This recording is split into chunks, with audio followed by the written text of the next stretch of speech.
I was driving alone, cutting through the desert under a sky full of stars. The GPS had stopped working hours ago, and my gas tank was inching toward empty. That's when I saw it, a tiny diner up ahead, with its lights flickering like it could go dark at any second. I pulled in, relieved to find a place that seemed alive, even in the middle of nowhere. But as I stepped inside, the air felt heavy, like I had walked into a place that didn't want me there. There was only one other person inside, a man sitting at the counter, hunched over a cup of coffee. He didn't look up when I entered. The waitress was friendly enough, but when I asked her for directions, her smile faltered. "You're better off staying on the highway," she said softly, her eyes darting toward the man at the counter. "Just keep driving." I took her advice, but about 30 miles down the road, I saw a car pulled over on the shoulder. Its hazard lights blinked weakly, and a woman stood beside it, waving for help. Normally, I wouldn't stop, especially at night, but something about the way she looked made me pull over. She seemed scared. Her voice shook as she said, "Something's out there. It's been following me." Before I could ask what she meant, a low rumbling sound filled the air. It wasn't a car engine or anything I could place. It sounded like the ground itself was growling. She grabbed my arm. "We have to go, now." I didn't argue. We got in my car, and as I pulled back onto the highway, I glanced in the rearview mirror. That's when I saw it, something moving fast, keeping pace with us. It wasn't a car. It was taller, like a shadow stretched too thin. The woman started crying, saying, "It doesn't stop. It never stops." I floored it, pushing my car as fast as it would go, but the thing didn't fade. It stayed just far enough back to make sure I knew it was there. Finally, lights appeared on the horizon. A small town. The shadow melted into the darkness as we approached, and I pulled into the first gas station I saw. But as soon as we got out, we realized something was off. The town was silent. No cars, no people. It looked like it had been abandoned for decades. "Where are we?" I asked aloud, but the woman didn't answer. When I turned to look at her, she was gone. I never saw her again.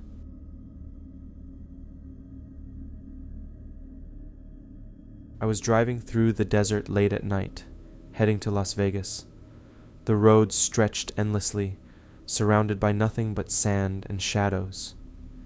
It was the kind of quiet that makes you feel small, like the whole world is holding its breath. About an hour into the drive, I saw a man standing on the side of the road. At first, I thought he might need help, but as I got closer, something felt wrong.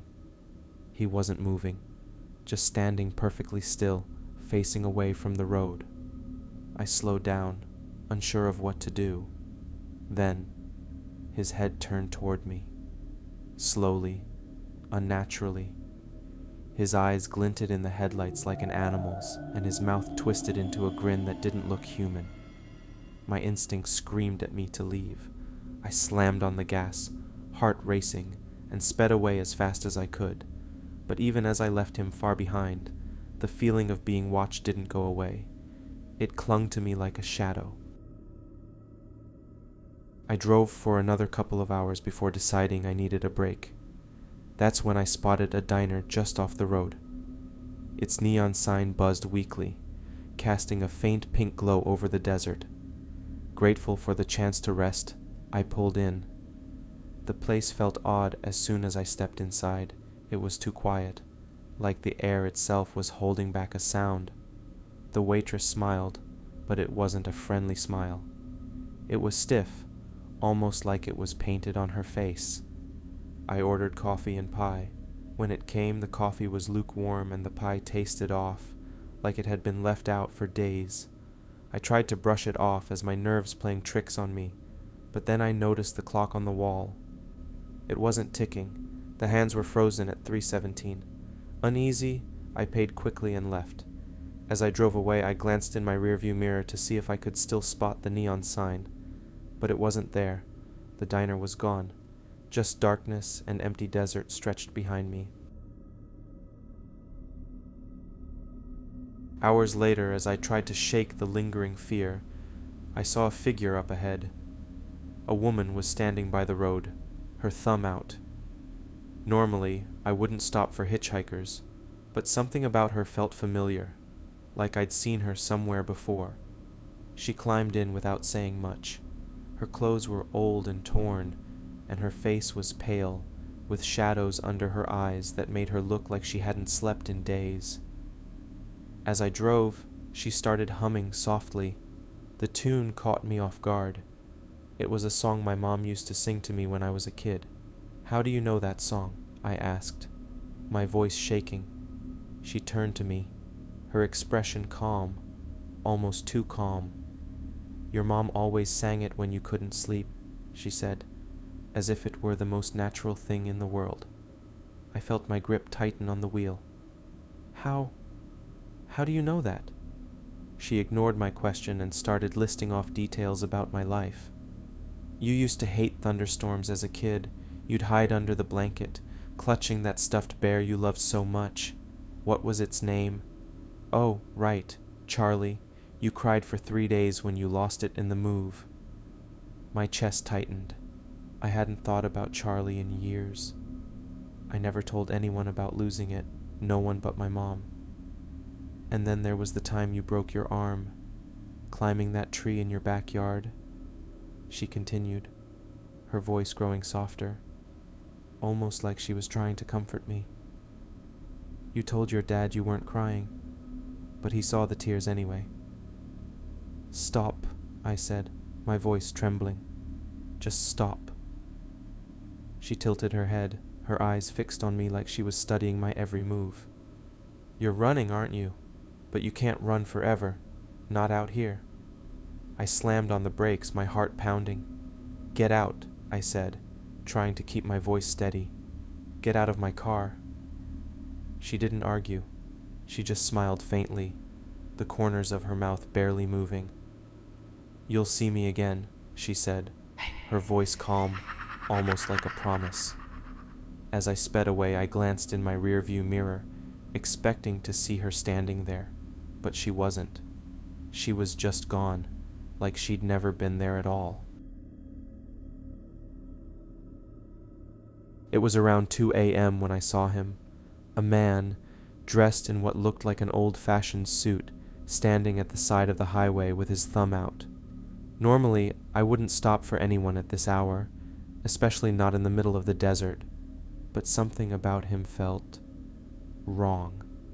His posture was stiff, like he was frozen in place, and his face was cast in shadow even though my headlights hit him directly.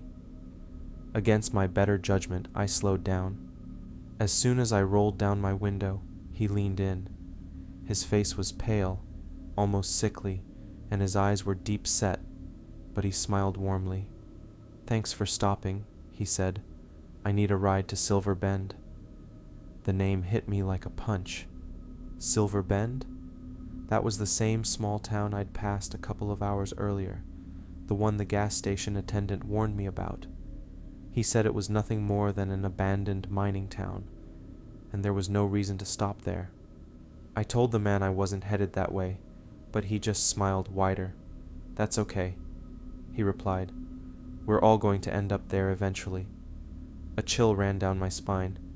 I tried to make up an excuse to leave, but before I could speak, he opened the door and climbed in. I didn't even have time to protest. The first few miles were silent except for the hum of my car. I stole glances at him in the rearview mirror, but every time I did, he seemed to be staring back at me. His smile never faded. Finally, I broke the silence. "So, what's in Silver Bend?"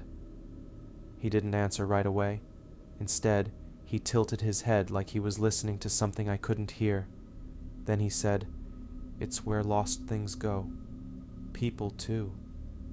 That cryptic answer set me on edge, but I kept driving. The air in the car felt heavier the closer we got to the town. Eventually, I saw a sign for Silver Bend. The letters were faded, and the sign itself was barely hanging onto its rusted post. I tried to ask him again why he needed to go there, but when I turned around, the back seat was empty. I slammed on the brakes, heart pounding. The car was empty. The door hadn't opened. There was no way he could have left without me noticing. I looked around, but the desert was silent and still, and then I saw it. In my rearview mirror, far down the road, the man was standing there again, his thumb out like nothing had happened. Only this time his face wasn't shadowed. It was twisted in a grotesque grin, his hollow eyes staring directly at me. I floored it, speeding away from the town as fast as I could. But here's the thing. Every so often, I still catch a glimpse of him in my rearview mirror, standing by the side of the road, waiting. And sometimes, I swear I hear him whisper from the back seat, "We're all going to end up there eventually."